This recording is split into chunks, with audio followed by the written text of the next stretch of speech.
का चिन्ह पिता पुत्र पवित्रात्मा के नाम पर आमीन। सर्वशक्तिमान महान परमेश्वर पिता, मैं आपको धन्यवाद धन्यवाद धन्यवाद देता हूँ। राजाओं के राजा प्रभुओं के प्रभु प्रभु यीशु मसीह, पिछली रात के लिए, आज के दिन के लिए, शाम रात के लिए पिता हम धन्यवाद देते हैं कि आपने अब तक हमें जीवित, सुरक्षित और अचानक मरण से बचाया। हर प्रिय घटना से, हर दुर्घटना से, हर एक्सीडेंट महामारी से बचाया, उसके लिए धन्यवाद पिता। हम आपको धन्यवाद देते हैं। आज हमारे उपवास प्रार्थना का 9वां वीडियो है।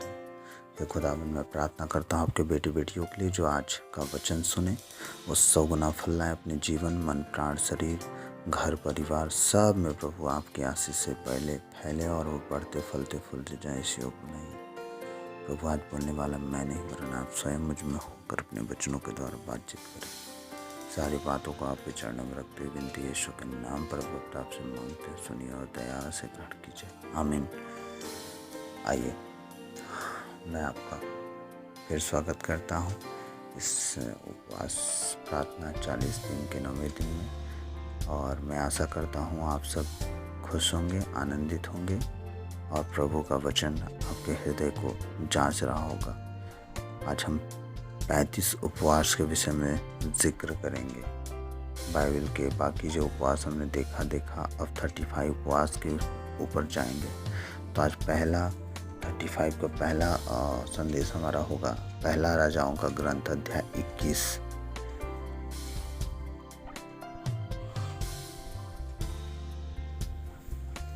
और पद संख्या 27 से 29। लेकिन 27 से 29 अगर हम देखेंगे तो डायरेक्ट हम पहुंच जाएंगे अपने उस मुकाम पे जहां हमें जाना है। लेकिन आज हम सबसे पहले देखेंगे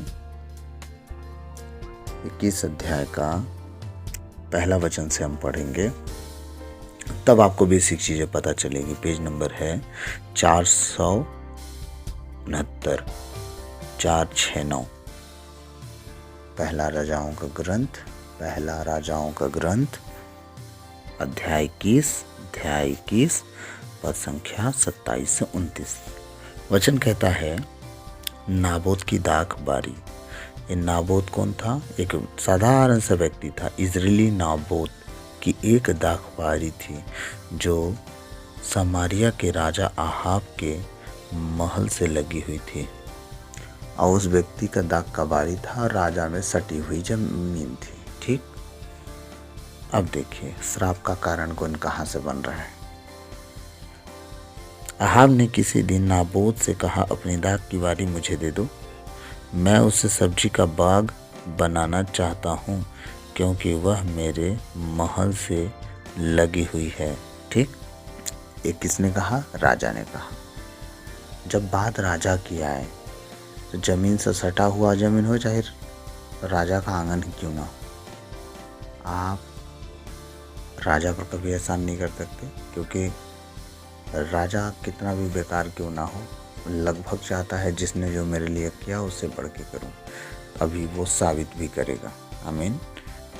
आगे देखते हैं क्या कह रहा प्रभु जी, कि मैं उससे सब्जी का बाग बनाना चाहता हूँ क्योंकि वह मेरे महल से लगी हुई है, मैं उसके बदले तुम्हें उससे अच्छी दाखबारी दे दूंगा, या यदि तुम चाहो तो मैं तुम्हें उसका मूल्य चुका दूंगा। राजा खुद कह रहा है, तुम्हें उससे भी अच्छी भूमि दूंगा, उससे उपज वाली भूमि दूंगा, कहो तो तुम्हें मूल्य तक चुका दूं। किस चीज़ का घमंड, किस चीज़ का रिटर्न? अरे भैया, तुम 10 का लो और 100 पाओ। ये परमेश्वर जो आशीष दे रहा है तुमको, थोड़ा सा सह लो, लेकिन फिर तो आशीष ही आशीष है। आमीन। कह रहा प्रभु का वचन, मैं उसके बदले तुम्हें उससे अच्छी दाखबारी दे दूंगा, और यदि तुम चाहते हो तो मैं तुम्हें उसका मूल्य चुका दूंगा।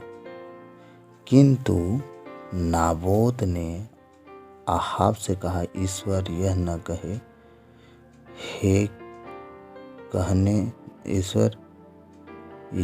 कहने दे कि मैं आपको अपने पुरखाओं की विरासत दे दूं। बाइबल का थोड़ा थोड़ा वचन मेरा घिस गया है, इसलिए शायद वो नहीं दिखता है। क्या है कंफर्म, बीच बीच के वचन घिस से गए हैं कि क्या है, तो सही से नहीं दिखता, उसके लिए सॉरी। तो ये लड़ाई कहाँ की थी समझिएगा, दाग की बारी की लड़ाई। राजा आहाब एक नंबर का नसड़ी और बेविचारी, उसकी पत्नी इजाबेल, याद रखिएगा, मनमानी जीने वाला व्यक्ति, मनमानी करने वाला व्यक्ति। हाँ, अब इसके साथ अगर घटना ना घटती, आप सोच नहीं सकते कितना गुनाह में जी रहा था। और जब घटना घटी तो क्या हुआ, अब हम निकालेंगे 27 से 29 तक पढ़ेंगे।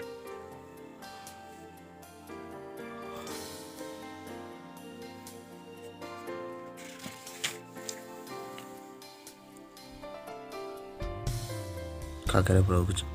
अहाब ने ये शब्द सुनकर अपने वस्त्र फाड़ डाले और अपने शरीर पर टाट ओढ़कर उपवास। क्या हुआ, आगे चल के राहाब ने उस जमीन मालिक को जान से मरवा दिया। जब सैमुएल एलिया नबी आए, परमेश्वर ने उन्हें बोला, इजाबेल ने उस जमीन के चलते जो तुम मुंह फुला के, ओ राजा अहाब मुंह फुला के बैठा था, इजाबेल उसके कारण उस बेगुनाह का जान ले ली। जब ऐसा हुआ तो परमेश्वर एलिया को अहाब के पास भेजा। जब एलिया अहाब के पास आया, घटना घट गई।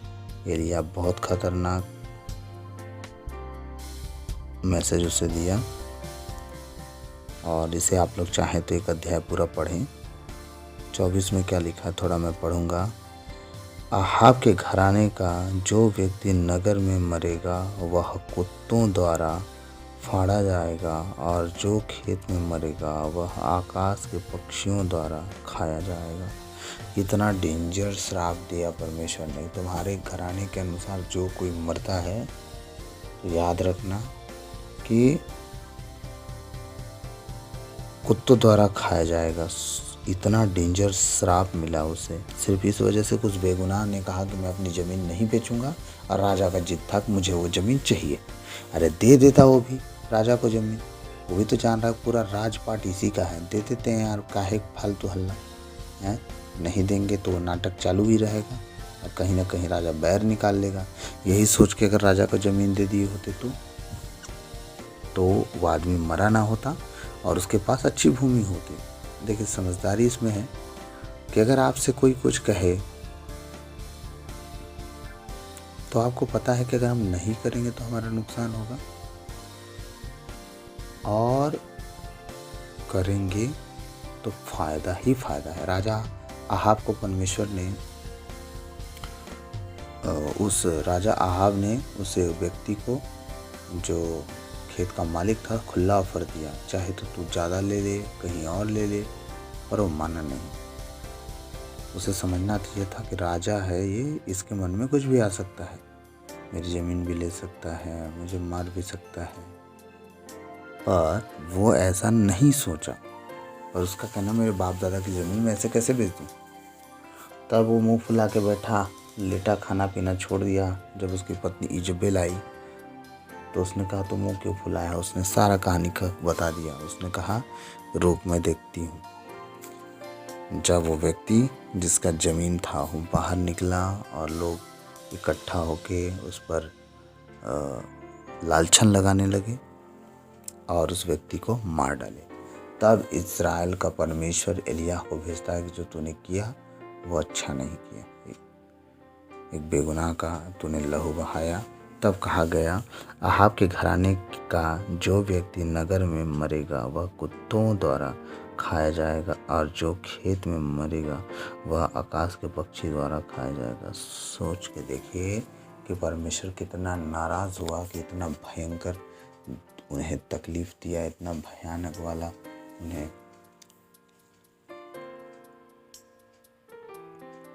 हर एक परिस्थिति में मैं कहाँ से शुरू करूं।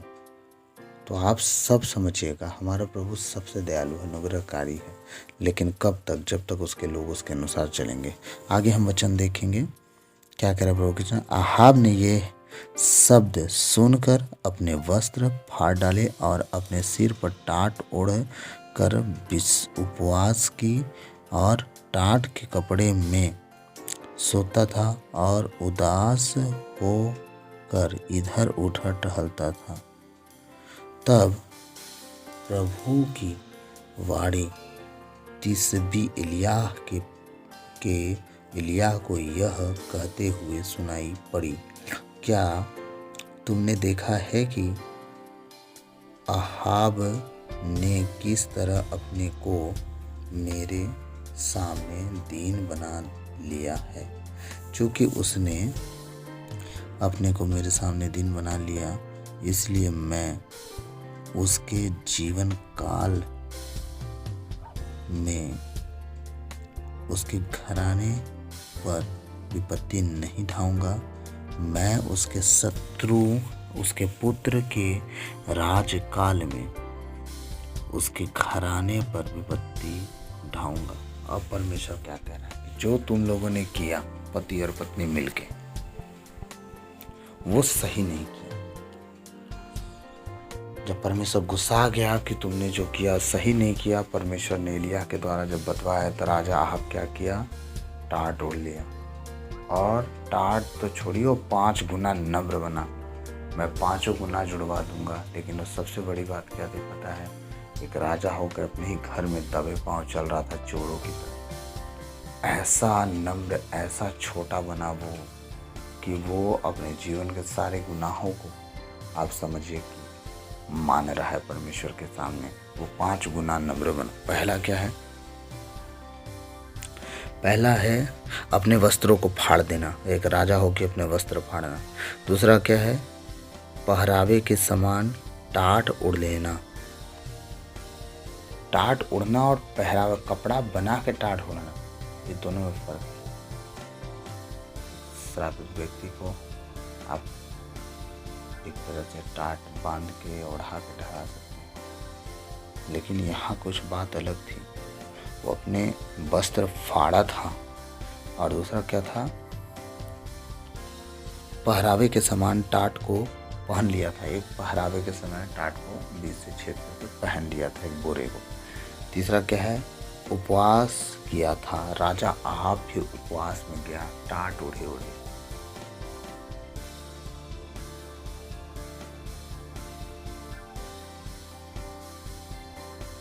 वो उपवास ना करता, याद रखिए, वो न नम्र हो पाता, ना दीन हो पाता, ना अपने शरीर की लालसाओं को छोड़ पाता, ना व्यभिचार से दूर होता, ना वो नशे से दूर होता। वो शुक्र है उपवास किया। पहला क्या था? अपने वस्त्र को फाड़ा। दूसरा क्या था? पहरावे के समान टाट ओढ़ लिया। तीसरा क्या है? उपवास किया था। चौथा क्या है? टाट ओढ़ा। टाट का पहले तो वो कपड़ा पहना, शर्ट, फिर टाट को ओढ़ भी लिया। और 5वां इम्पोर्टेंट, दबे पांव चलने लगा। वो दबे पांव चलने लगा। वो चल फिर एकदम नॉर्मली अपने घर की तरह नहीं चल रहा था, एकदम दबे पांव, ताकि उसकी आवाज किसी को ना सुनाई दे। इसीलिए वो दबे पांव चल रहा था। फिर से एक बार हम वचन पढ़ेंगे, फिर खत्म करेंगे। आहाब ने ये शब्द सुनकर, एलिय्याह के शब्द सुनकर, अपने वस्त्र फाड़ डाले और अपने शरीर पर टाट ओढ़कर उपवास किया। वह टाट के कपड़े में सोता था और उदास होकर इधर उधर टहलता था। ये है उसका जीवन। तब प्रभु की वाणी तिस्बी एलिय्याह को यह कहते हुए सुनाई पड़ी, क्या तुमने देखा है कि अब्राहम के किस तरह अपने को आहाब ने किस तरह अपने को मेरे सामने दीन बना लिया है? चूँकि उसने अपने को मेरे सामने दीन बना लिया, इसलिए मैं उसके जीवन काल में उसके घराने पर विपत्ति नहीं बढ़ाऊंगा। आपकी एक राजा के इतने गुनाह, इतने पाप, इजबेल के साथ मिल के पूरे इज़राइल के पुजारियों को, यहूदियों को तलवार से मरवा दी। अब इस वचन को एकदम ध्यान से समझना है, इसलिए मैं इस वचन को आज एकदम सोच समझ के दे रहा हूँ आपको, जो ही हड़बड़ी नहीं है। क्या करे प्रभु वचन, क्या तुमने देखा है कि अहाब ने किया किस तरह अपने को मेरे सामने दीन बना लिया है। अब परमेश्वर के सामने राजा अहाब अपने आप को क्या बना ले, दीन बना लिया। तब चूंकि उससे अपने को मेरे सामने दीन बना लिया, क्योंकि उसने अपने को मेरे सामने दीन बना लिया, इसलिए मैं उसके जीवन काल में उसके घराने पर विपत्ति नहीं ढाऊंगा। मैं उसके पुत्र के राज्य काल में उसके घराने पर विपत्ति ढाऊंगा। प्रभु कहता है कि उसके जीते जी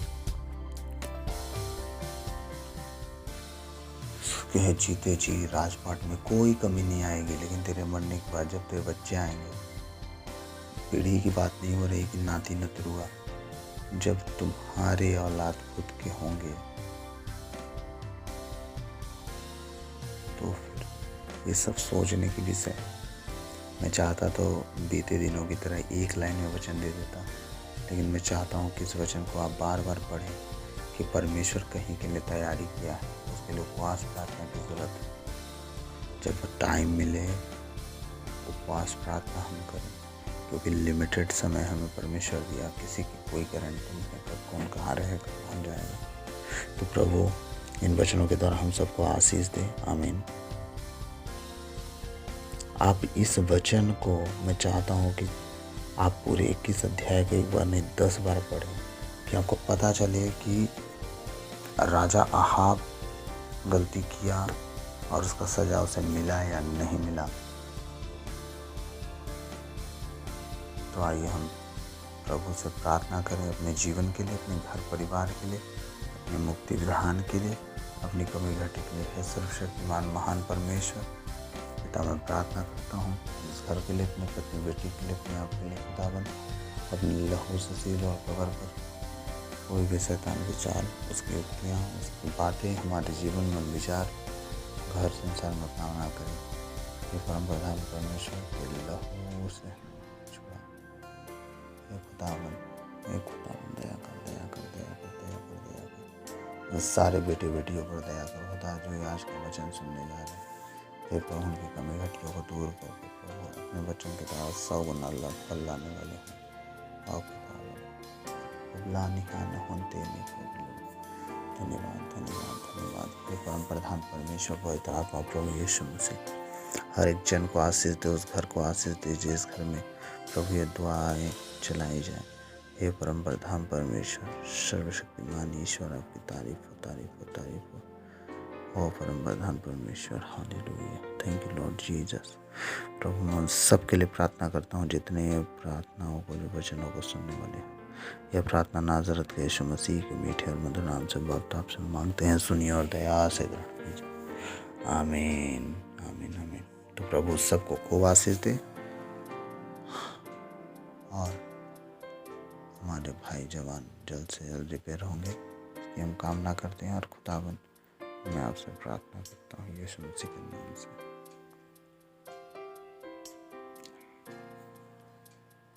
Shihando ketere bori halla hori ari ando zibro ketere nemesi halla hori hari।